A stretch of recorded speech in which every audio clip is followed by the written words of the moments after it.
वर्तमान में भारतीय समाज अजब कश्मकश से गुजर रहा है। शहरीकरण के साथ साथ एक तरफ जहां जातिवाद का असर कम हो रहा है, वहीं दूसरी तरफ राजनीति के स्तर पर जातिवाद सोच नए सिरे से परवान चढ़ चुकी है। क्योंकि आज़ादी के आंदोलन के अगुआ महात्मा गांधी की जाति को लेकर जो सोच थी, उसके ठीक उल्टी तरफ आज की वर्तमान की कांग्रेस की राजनीति है। महात्मा गांधी ने वर्ष 1930 में लिखा था, मेरे, हमारे, अपनों के स्वराज में जाति और धर्म के आधार पर भेद का कोई स्थान ही नहीं हो सकता। स्वराज सबके लिए है, सबके कल्याण के लिए होगा। लेकिन आज कांग्रेस की अगुवाई वाले इंडिया गठबंधन की ओर से उठी जाति आधारित जनगणना की मांग ने पिछड़े और दलित समुदायों की आकांक्षाओं को उस स्थान पर पहुंचा दिया है जहां से उनकी वापसी चुनौतीपूर्ण होगी। शायद यही वजह है कि इस मांग को बीजेपी लगातार अनदेखा करती रही है। लेकिन जाति जनगणना के पक्ष में आरएसएस भी शामिल है। चूंकि विपक्षी दलों की ओर से इस मुद्दे पर लगातार आक्रामक रवैया अख्तियार किया जा रहा है, इसीलिए बीजेपी बचाव की भूमिका में नजर आती है। ऐसे माहौल में जाति आधारित जनगणना पर राष्ट्रीय स्वयंसेवक संघ ने जो विचार जाहिर किया है, उसने बीजेपी को धर्म संकट से बचा लिया है।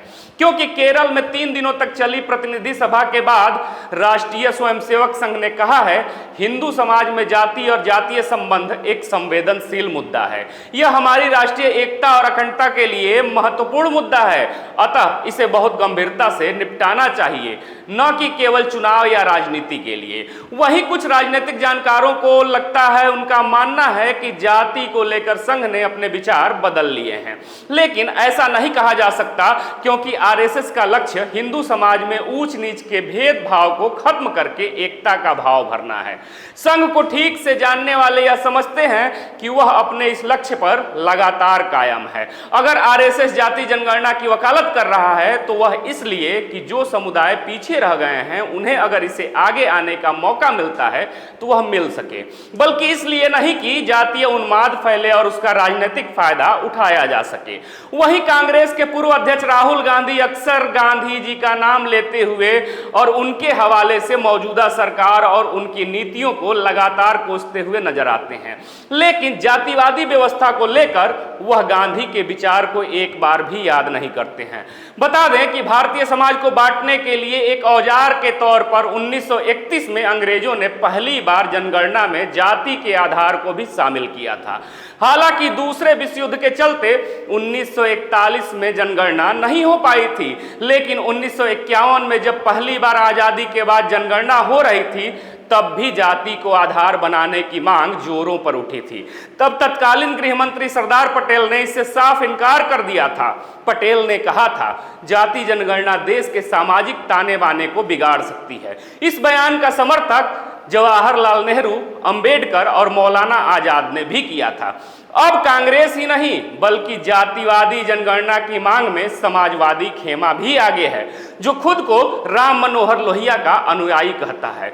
जबकि डॉक्टर राम मनोहर लोहिया की जाति को लेकर विशेष सोच थी। उन्होंने लिखा है, जाति प्रणाली परिवर्तन के खिलाफ स्थिरता की जबरदस्त शक्ति है। यह शक्ति क्षुद्रता और झूठ को स्थिरता प्रदान करती है और बढ़ावा देती है। बता दें कि बीजेपी की राजनीति हिंदुत्व और राष्ट्रवाद की वैचारिक बुनियाद पर विकसित हुई है। उसका पारंपरिक और कोर समर्थक वर्ग हर उस मुद्दे के क्रियान्वयन की उम्मीद उसी अंदाज में करता हुआ नजर आता है, जिस अंदाज में उसने बीजेपी के विपक्ष में रहते हुए पार्टी का साथ दिया था। दूसरी तरफ इसी माहौल में योगी आदित्यनाथ लगातार कोर हिंदुत्व की बात करते हुए नजर आते हैं। उन्होंने हाल ही में आगरा में जो कहा, वह जातिवाद और आरक्षण के इर्द गिर्द घूमते हुए नजर आता है। मौजूदा जाति केंद्रित राजनीति का जो जवाब है, आदित्यनाथ ने आगरा में वीर दुर्गादास राठौर की प्रतिमा के अनावरण के मौके पर कहा कि बटेंगे तो जरूर कटेंगे। योगी ने बांग्लादेश में शेख हसीना सरकार के पतन के बाद जिस तरह अल्पसंख्यक हिंदुओं पर हमले बढ़े हैं, उस संदर्भ में यह बयान दिया था। हालांकि आदित्यनाथ की भाषा शैली थोड़ी सख्त जरूर रहती है, लेकिन वह देश के बहुसंख्यक समाज को संदेश दे रहे हैं। उनके बयान को बांटने वाली वैचारिकी के जवाब के रूप में भी देखा जा रहा है। एक बड़ा वर्ग ऐसा भी है जो यह मान रहा है कि योगी एक तरफ से हिंदू समाज के एकीकरण की बात कर करके राहुल, अखिलेश और तेजस्वी की सियासी राजनीति को खत्म कर रहे हैं और नए काट का नया रसायन पेश कर रहे हैं। एक तरफ जाति आधारित जनगणना के जवाब में योगी का विचार है, तो दूसरी तरफ राष्ट्रीय स्वयंसेवक संघ की इस पर परोक्ष स्वीकृति है। ऐसे में देखना यह दिलचस्प होगा कि भाजपा अपने हिंदुत्ववादी छवि को बरकरार रखते हुए संघ और योगी के बयानों से कैसे निपटेगी, बीच का रास्ता कैसे निकालेगी।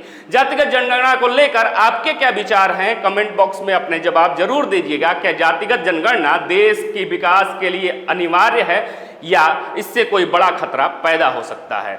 फिर से मिलेंगे एक नए वीडियो में नए अपडेट के साथ, तब तक देखते रहिए खबरों के खिलाड़ी। जय हिंद, जय भारत।